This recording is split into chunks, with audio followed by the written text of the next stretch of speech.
उठाते नहीं हैं। ये बात आपने बिल्कुल सही कही कि जो आवाज उठा सकते हैं वो उठाते नहीं हैं। सरकारें कान और आंखें दोनों बंद कर लेती है।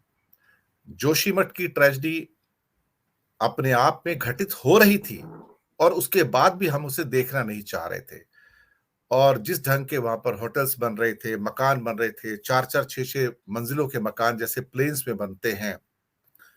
आप शिमला देखिए, सोलन देखिए, मसूरी देखिए, नैनीताल देखिए और बाकी जो हिल टाउन्स हैं, श्रीनगर हैं, जो ऐसा लगता है कि जैसे हम पहाड़ों को प्लेन की तरह ट्रीट कर रहे हैं। हमारे अंदर वो समझ ही नहीं रह गई है कि यहाँ की जो टोपोग्राफी है, ज्योग्राफी है, जियोलॉजिकल संरचनाएँ हैं, वो प्लेन से बिल्कुल अलग हैं। आप यहाँ पर कैसे ही सोच सकते हैं कि जैसे कि इवन शिमला के अंदर 7-7 8-8 माले के, जिसको मुंबई की भाषा में जहाँ पर मैं हूँ कहते हैं, कि आप सरकारी बिल्डिंग्स खड़ी कर लेते हैं। क्या सोच के खड़ी करते हैं? आप एक ऐसी जगह पर खड़े हैं जहाँ पर एक ज़रा-सा भूकंप का झटका आए, तो मुझे लगता है सब तिनका-तिनका होकर बिखर जाएगा। इन्हें क्यों इस बात को समझ नहीं आता कि ये क्या कर रहे हैं ये? डॉक्टर साहब। आपने शहरों का नाम लिया, तो शहरों की दिक्कत ये है कि आज़ादी के बाद हमने शहरों के बारे में कोई सोच नहीं बनाई। मतलब पहाड़ी शहरों के बारे में कोई सोच नहीं बनाई। कैसा विकास होना चाहिए पहाड़ी अ, शहरों में, क्योंकि सोच नहीं थी तो नीति भी नहीं थी। There is no policy for mountain cities. नीति नहीं है तो कोई कार्यक्रम नहीं है। अच्छा, फिर जो म्युनिसिपल लॉज हैं, जो लोकल कानून हैं, उनकी अनदेखी हो जाती है। किसी शहर को ले लीजिए, आप देखेंगे कि ऐसी जगहों पर अनुमति दे दी गई है कि वहां तो बिल्डिंग होनी नहीं चाहिए। मैंने स्वयं देखा है कि कई बड़ी बड़ी बिल्डिंगें जो हैं, वो उनका जो फाउंडेशन है, उनकी जो नींव है, वो तो गधेरे के पत्थरों के ऊपर है। कॉलम उनका गधेरे के पत्थरों पर है। आपने उत्तरकाशी का तो वो देख लिया नज़ारा, जब 2013 की बाढ़ में कैसे बड़ी बड़ी बिल्डिंगें ढह गई, है ना? वो सब देखा। अब आप जाइए बागेश्वर, जाइए, देखिए कितने होटल उसके किनारे बने हैं, सरयू के किनारे। आप इधर चले जाइए, हरिद्वार, ऋषिकेश, ये सब जगह जो हैं, कोर्ट के आदेशों के बावजूद भी नदी के तट के करीब बन रहे हैं सब। अब कौन, जब मैंने मुझे मौका जब मिला तो मैंने पोल्यूशन कंट्रोल बोर्ड को पूछा कि ये आपके सामने जो उल्लंघन हो रहा है, मक डंपिंग सीधे नदी में जा रही है, होटलों का मल जो है वो सीधा नदी में जा रहा है, आप क्यों नहीं रोकते हो इसको? तो सीधा जवाब आया कि सर, हम दो अधिकारी हैं, मॉनिटरिंग का काम हमें सौंपा गया है, और मेरे क्षेत्र में पश्चिमी Uttar Pradesh, Uttarakhand, Himachal, Haryana, Punjab, Rajasthan and national capital of Delhi. कहा मैं कितनी जगह जाऊंगा, कितना मैं मॉनिटरिंग कर लूंगा? तो हमारी, अब ये एक उदाहरण है कि कोर्ट से आदेश आया कि एक हमारे पास एक क्या कहते हैं, ये मिनिस्ट्री में पोल्यूशन कंट्रोल बोर्ड वगैरह होने चाहिए, बन गए। आप उनका बजट कम कर दीजिए, क्या करेंगे वो? बजट तो सरकार के हाथ में है, तो उसको कमजोर कर दीजिए। ये हर जगह होता है। अभी कुछ साल पहले भी एक ट्रेजेडी हुई थी, जिसमें कई लोग मारे गए थे। चमोली का केस था और तब एक चीज निकल के आई थी कि जो वाडिया इंस्टीट्यूट है देहरादून में, वहां पर जो फंडिंग थी वही ड्राई अप हो गई थी। तो जो वैज्ञानिक, आप खुद वैज्ञानिक हैं सर, आप इंजीनियर भी हैं, वैज्ञानिक भी हैं, जो काफी महत्वपूर्ण कार्य कर रहे हैं वहां पे वाडिया इंस्टीट्यूट के अंदर, और मैंने भी उसको देखा हुआ अंदर से, बहुत दशक पहले की बात है। हम ना तो वैज्ञानिकों का सम्मान करते हैं, ना उनकी स्टडीज का सम्मान करते हैं। दुनिया के सामने जब हम शो केस करते हैं तो बताते हैं कि हाँ देखिए हमारे पास उच्च दर्जे के इंजीनियर्स हैं, लेकिन क्या कभी हमने कोशिश की कि उनकी जो रिकमेंडेशंस हैं, उनकी जो सजेशंस हैं, एडवाइजरीज हैं, उसको फॉलो करें। हम पहाड़ों को, बात सिर्फ जोशीमठ की नहीं है, जोशीमठ के साथ तो जो हमने खेल खेला है सो खेला ही है, लेकिन जिस ढंग से हम एक विनाश को इनवाइट कर रहे हैं, कुल्हाड़ी पे जाके पैर मार रहे हैं, वो मुझे दुख होता है। आज क्रिस क्रॉस करते हैं हेलीकॉप्टर्स चौबीसों घंटे वहां पे बद्रीनाथ केदारनाथ में, 5 स्टार होटल खोलने की योजनाएं बनाई जाती हैं। अब ये कोई पर्यटन स्थल थोड़ी हैं, ये तो आस्था के केंद्र हैं। आप आस्था के केंद्रों को एक लार्ज स्केल पर्यटन स्थलों में क्यों कन्वर्ट कर रहे हैं? और जो इवन स्विट्जरलैंड की आपने बात की, वहां भी जो आते हैं लोग, तो वो सीमित मात्रा में आते हैं, इतनी बड़ी मात्रा में नहीं आते कि वो वातावरण का, जो पर्यावरण का ही विनाश कर दें वहां पे सारा का सारा। पर हम चाहते कि मिलियंस एंड मिलियंस, करोड़ों में लोग जाएं हर साल उत्तराखंड में या हिमाचल में। तो ये मुझे लगता है कि कहीं ना कहीं इस सोच को पुनर्भाषित करने की भी आवश्यकता है। सरकार अभी भी नहीं चेतेगी तो कब चेतेगी डॉक्टर साहब? जी, शुरू करें। आपने कई बातें कह दी, शुरू करें। आपने कहा कि वैज्ञानिकों का सम्मान नहीं करते। भाई, हम अपने देश को पहले पहचान तो लें। सम्मान किसका करते हैं? गांधी जी की मूर्ति बना देंगे, अंबेडकर की मूर्ति बना देंगे, लेकिन उनके जीवन के जो सिद्धांत थे, जो उनकी राजनीति के सिद्धांत थे, उनका पालन नहीं करेंगे। ठीक है ना? तो ये दिखावा है। सम्मान करेंगे, पद्म भूषण देंगे, पद्म विभूषण दे देंगे, लेकिन वो बेचारा कमेटी का हेड बनता है, उसकी बात नहीं मानेंगे। तो ये तो दिखावा हमारी राजनीति के अंदर भरा हुआ है, और किसी पार्टी को दोष देना इसमें फजूल है। सब पार्टियां यही करती हैं। दूसरी बात जो आपने कही कि क्या हम करोड़ों लोगों को भेज सकते हैं ऐसे संवेदनशील इलाकों में? तो देखिए, कभी हम लोगों ने ये कितनी उसकी सहन शक्ति है इन इलाकों की, जिसको अंग्रेजी में हम कैरिंग कैपेसिटी कहते हैं, कभी हमने आकलन नहीं किया है। संस्तुतियां आई हैं कि पहले यहाँ पे कैरिंग कैपेसिटी की स्टडी होनी चाहिए, फिर आप तय कीजिए कि कितने लोग जाएंगे, और कैरिंग कैपेसिटी की स्टडी नहीं होती है। बेसिकली जो मिश्रा कमीशन ने 76 में कहा था कि जोशीमठ में जो संवेदनशील इलाके हैं उन पे पुनर्निर्माण और नए निर्माण ना हो, जो स्थिर इलाके हैं वहां पर सीमित निर्माण हो, तो सीमा क्या होगी ये कैसे पता चलेगा? तो कैरिंग कैपेसिटी के अध्ययन का तो इनडायरेक्टली वो भी संस्तुति कर रहे थे।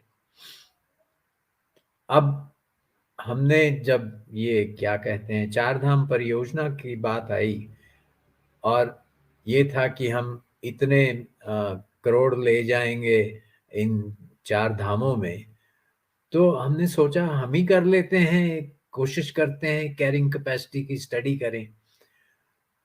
समय कम था, तो हमने कुछ बुनियादी फैक्टर्स को लेके ही गंगोत्री की कैरिंग कैपेसिटी की स्टडी की, और उसमें ये पाया कि जो गंगोत्री की कैरिंग कैपेसिटी है वो या तो अभी पार कर चुके हैं, या अगर हमारी कैलकुलेशन में कोई गड़बड़ होगी तो अगले 2-3 साल में वो पार कर देंगे।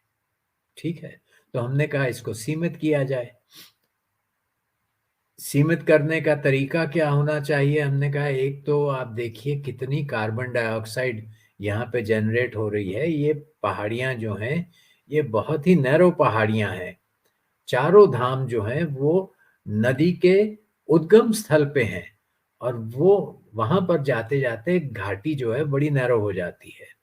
तो इसलिए वहां पर तो बहुत गाड़ियां जाएंगी तो CO2 कॉन्सेंट्रेशन बढ़ेगा, और जो उसमें से मिट्टी के कण या तेल के कण निकलते हैं, पार्टिकुलेट मैटर, वो ग्लेशियर्स पे जाके बैठ जाएंगे और फिर ग्लेशियर्स थोड़ी तेजी से पिघलेंगे। एक तरफ आप चाहते हो कि ग्लेशियर्स तेजी से ना पिघलें, दूसरी तरफ जो आप कर रहे हो उससे ग्लेशियर्स तेजी से पिघलेंगे। तो हमने ये संस्तुति दी कि उत्तरकाशी में जितने भी फॉसिल फ्यूल वाली गाड़ियां हैं उनको आप रोक लीजिए, वहां पे उनको पार्क करें, उनके जो यात्री हैं उनको इलेक्ट्रिक बसेस में डालिए और उनको गंगोत्री तक ले जाइए। इससे कम से कम आपकी वैली सुरक्षित रहेगी, कम गाड़ियां चलेंगी, फॉसिल फ्यूल की गाड़ी नहीं चलेगी, उस पर तो कुछ हो नहीं रहा है। इसी तरह हमने जोशीमठ के बारे में भी कहा था। पर ये भी बात हमें ये सराहनीय प्रयासों को भी भूलना नहीं चाहिए। कई वर्ष पहले, लगभग 15 वर्ष पहले या 18 वर्ष पहले, कावड़ियों की बड़ी बहुत भारी भीड़ जो है वो गंगोत्री जाने लग गई, और गंगोत्री में सब अपने पुराने कपड़े वपड़े सब वहीं पे फेंक के, अपना कूड़ा फेंक कर चले जाते थे। उस वक्त जो वन विभाग के अधिकारी थे उन्होंने कहा कि ये तो नहीं चलेगा। और उन्होंने एक सीमा बांध दी कि भाई 150 लोगों से ज्यादा एक दिन में नहीं जाएंगे, और 20 खच्चर से ज्यादा नहीं जाएंगे एक दिन में। अब उसका पालन तो, अब मुझे पता नहीं आज भी हो रहा है कि नहीं हो रहा है, लेकिन कुछ साल पहले जब मैं गया था तब तो हो रहा था। सो ये काम करना जरूरी है, बशर्ते कि अधिकारी भी थोड़ा सा दम तो दिखाए। अधिकारी कहाँ से दम दिखाएंगे डॉक्टर साहब? अब तो ये कांवड़िए मिलियंस में जाते हैं और जरा सा किसी को टच कर दो तो कहते हैं तुमने हमारी आस्था पर चोट कर दी है। इवन मेरे सामने एग्जांपल है, दुनिया का सबसे बड़ा, एक बहुत बड़ा पिलग्रिमेज सेंटर है हज का, हम्म। मक्का मदीना के। लेकिन वहां पर सऊदी सरकार अपने जो पिलग्रिम्स आते हैं उनकी संख्या सीमित करती है हर देश से, और उसके हिसाब से ही आप वहां पर जा सकते हैं, उसके बिना नहीं जा सकते। और वो पहाड़ी एरिया नहीं है, उसके बावजूद भी उनको पता है कि कैरिंग कैपेसिटी क्या है, जिसका आपने जिक्र भी किया डॉक्टर साहब। मैं एक बात मानकर चलता हूं हमेशा कि मैं कई बार अर्थव्यवस्था पे काफी प्रोग्राम्स करता हूं, बैकग्राउंड भी कुछ ऐसी जी। है, पर्यावरण पे भी काफी करता हूं। मैं ये हमेशा बात कहता हूं कि अर्थव्यवस्था हमेशा सीढ़ियों से ऊपर जाती है, वो कभी भी लिफ्ट से ऊपर नहीं जाती है। तो प्रकृति भी जो है वो सीढ़ियों के द्वारा ही ऊपर जाती है। हम कभी-कभी उसको बहुत तेज गति से, हम जेट एज से उस जगह पे ले जाना चाहते हैं जहां पर शायद प्रकृति खुद नहीं जाना चाहती, क्योंकि उसका संतुलन बिगड़ जाता है। कहीं ना कहीं हिमालय का जो फ्रेजाइल जो इलाके हैं सारे के सारे, जो बहुत युवा हैं, और जिस ढंग का वहां पर हम विकास कहा जाए, मैं तो उसे विनाश कहूंगा, इसके बारे में जब आप देखते हैं और आप फर्स्ट हैंड इंफॉर्मेशन भी लेके आए, जोशीमठ भी आप गए थे, क्या कहीं कोई सरकारी महकमा या कोई मंत्रालय उत्तराखंड का या केंद्र का पर्यावरण मंत्रालय कहीं कोई बात सुनने को तैयार है कि ये सब हो रहा है वहां पर और उसको नियंत्रित किया जाए, कुछ किया जाए? कोई कुछ भी नहीं करता यहाँ पर तो डॉक्टर साहब। नहीं, मतलब अगर कोई इक्का दुक्का कर ले उसको छोड़ दीजिए। वैसे तो जिनके पास पावर है कुछ करने की वो कुछ नहीं कर रहे, बल्कि इसका हमारी कमेटी में निर्णय पर्यावरण की दृष्टि से लेने को तैयार नहीं थे। बार बार यही, क्योंकि कमेटी अफसरों से भरी हुई थी, तो बार बार यही कहते थे तो फिर विकास का क्या होगा। उनको याद दिलाना पड़ता था कि भाई हमें जो कोर्ट ने टर्म्स ऑफ रेफरेंस दिए हैं उसने ये नहीं कहा कि आप विकास को बचाइए, कोर्ट ने हमसे ये कहा कि आप पर्यावरण को बचाइए। लेकिन वो इस बात को सुनने को तैयार नहीं थे। जब ये स्पष्ट हो गया कि मैं कड़ा रुख ले रहा हूं, और वैसे तो मुझे कायदे से तो वो रिपोर्ट मुझे मंत्रालय को देनी चाहिए थी, लेकिन जब मैंने देखा मंत्रालय का रुख तो मैंने सीधे सुप्रीम कोर्ट को दे दी रिपोर्ट। और इसके बाद बहुत रुकावटें पैदा की मंत्रालय ने कि कमेटी का काम ही कठिन हो गया। सो ये तो आज जो स्थिति है वो काफी गंभीर है। एक अ, अंतिम भाग में आऊंगा मैं, एक प्रश्न उठते फिर आपकी और लास्ट एक ऑब्जर्व। बात में मुझे याद आई जी। कि जो प्रकृति है, हम्म, हम पहचाने या ना पहचाने, प्रकृति की शक्ति की सीमा कोई है नहीं। जब वो दुखी हो जाती है जी। तो वो अपने आप को संभालती है, और उसके ऊपर आक्रमण करने वालों को भी बड़ी अच्छी तरह से संभाल लेती है। तो मैं तो ये कहता हूं अपने मित्रों को कि चाहे ये 2021 हो या चाहे ये आज के जोशीमठ की समस्या हो, अभी तो ये प्रकृति की अंगड़ाई है, लड़ाई अभी आगे है। जी। एक फिलोसफिकल क्वेश्चन है। जी। जितने भी हमारे सो कॉल्ड हिल स्टेशंस हैं, ऑफ कोर्स आस्था की तो केंद्र थोड़े अलग है, पहले से सदियों से रहे हैं। जितने भी हिल स्टेशन है सारे अंग्रेजों ने बनाए हैं, देखा जाए तो। जी। हमने हमने तो कोई ऐसा प्रोजेक्ट बनाया नहीं कि आजादी के बाद इनके ऊपर बोझ कम हो जाए, तो जहां अगर अभी 30-40 मेजर हिल स्टेशन है तो उसकी जगह हम उसको 140 कर लें, ताकि छोटे छोटे पॉकेट्स बन जाएं जिससे कि वो सस्टेन कर पाए, संतुलन भी रख पाए, और लोगों पर बोझ भी ना पड़े, प्रकृति पर भी बोझ ना पड़े। तो वो हमने किया ही नहीं है, बल्कि जो ऑलरेडी बने हुए थे, जो अंग्रेजों ने बना दिए थे, हम उसी को एक्सपेंड करने में चलते चलते चले गए, और हमने उसी को एक विकराल रूप दे दिया। हमने सोचा ये विकास है। अब कई वैसे मैंने रिकमेंडेशन देखी है कि स्वतंत्र भारत के अंदर कभी भी नए हिल स्टेशन बनाने का कोई प्रयास नहीं किया गया। एक प्रयास महाराष्ट्र में है, क्योंकि मैं महाराष्ट्र से ही हूँ, जो लवासा के अंदर था, और उसके ऊपर भी इतनी कंट्रोवर्सी आई है। वो मुझे लगता है आजाद भारत का पहला हिल स्टेशन होगा, ये पार्ट हिल स्टेशन कह सकते हैं, और रियल टर्म में हिल स्टेशन नहीं कहोगे, लेकिन फिर भी थोड़ा हाँ एलिवेशन पे है। थोड़े एलिवेशन पे है। हाँ, उस पर भी इतने विरोध आए हैं। मैंने कहा खुदा ना खास्ता अगर आज की डेट में होता तो एक भी हिल स्टेशन इंडिया में बनता नहीं था। तो हमने तो कुछ ऐसा विकास के लिए हिल्स के अंदर छोटी छोटी पॉकेट्स में हिल स्टेशन के लिए कोई कार्य किया ही नहीं है, कोई ऐसा प्लान ही नहीं किया, योजना नहीं की है। हम अपने आप को दुनिया का सबसे बुद्धिमान व्यक्ति मानते हैं कि हिंदुस्तानी एक्सपर्ट जो हैं वो सारे दुनिया के टॉप लेवल के हैं, नासा में काम करते हैं, माइक्रोसॉफ्ट में काम करते हैं, गूगल में काम करते हैं। अपना घर नहीं संभाल पाते हम तो सर। तो मैंने ये तो बात शुरू में कही थी कि आज़ादी के बाद माउंटेन सिटीज का विकास कैसे हो, इस पर तो हमने सब सोच ही नहीं बनाई। और फिर बिना सोच के नीति नहीं बनेगी। अब आप देखिए, दो शहरों का नाम कम दिया जाता है इस संदर्भ में, क्योंकि हम लोग सब पश्चिमी हिमालय से ज्यादा परिचित हैं। गैंगटॉक जाइए, जी। गैंगटॉक में 7 मंजिल की बिल्डिंगें एक दूसरे के साथ चिपकी हुई हैं। जी। हम्म? मेरा अंदाजा है कि पूरे सिक्किम की कम से कम भी तो 30-40% आबादी जो है वो तो गैंगटॉक में रह रही है। जी। ऐसा क्यों होता है?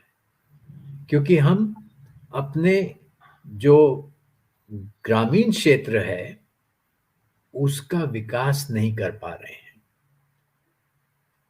और ग्रामीण क्षेत्रों से उत्तराखंड की जहां पर बात है, ग्रामीण क्षेत्र से लोग पहले जब आजीविका कठिन हो जाती थी तो वो अपने राज्य को, उत्तराखंड को छोड़कर बाहर चले जाते थे, जैसे शायद आप भी बसे हुए हैं बाहर। लेकिन अ, अब क्या, स्टेट बनने के बाद उत्तराखंड के गांव के लोग उत्तराखंड के शहरों में ही जा रहे हैं, और शहर बड़ी तेजी से फैल रहे हैं। ठीक है, ये भी एक बड़ी जबरदस्त कमजोरी है। पर्यटन स्थलों को देखें तो हमारे उत्तराखंड में ज्यादातर पर्यटन जो है वो 6 जगह पर केंद्रित है। 4 धाम हो गए, हेमकुंड और कॉर्बेट, सातवां जोड़ लीजिए राजा जी में भी कभी कभी हाथी देखने आ जाते हैं लोग। इसके अलावा कोई पर्यटन स्थल का विकास ढंग से किया ही नहीं है। पौड़ी देखिए, पौड़ी बहुत सुंदर पहाड़ है, शहर जो बसा है, और जितनी आपको हिमालय की श्रृंखला वहां से दिखाई देगी शायद ही किसी और जगह से दिखाई देती हो। लेकिन पौड़ी का विकास नहीं कर पाए हम। क्यों? कहा गया कि पौड़ी में पानी नहीं है। अरे भाई, पानी तो आसमान से ही टपकता है ना। रेन वाटर हार्वेस्टिंग का कभी सोचा आपने? अल्मोड़ा में एक खाली एस्टेट है। खाली एस्टेट एक अच्छा खासा वो क्या कहते हैं, टूरिस्ट रिजॉर्ट है, और काफी महंगा भी है, धनी लोग आते हैं। खाली एस्टेट की पूरे पानी की जो जरूरत है वो बारिश से इकट्ठा की जाती है। टेनिस कोर्ट के नीचे उन्होंने टैंकी बना दी बड़ी सी, और उसी में सारे साल भर का पानी उनका आ जाता है।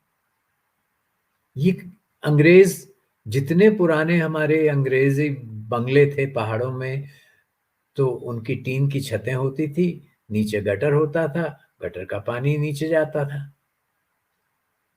क्यों नहीं हम रेन वाटर हार्वेस्टिंग कर पाए? तो इसलिए मैं सोचता हूं कि माउंटेन सिटीज का डेवलपमेंट कैसे हो, सबसे पहले तो ये समझ बनानी पड़ेगी हमें। जी। आखिरी कोई और आपकी ऑब्जर्वेशन, हमारे दर्शकों के नाम कोई संदेश? बहुत सी बातें हो गई। अब अगर आपको लगता है कि कुछ छूट गया है तो मैं बोल दूंगा। जी।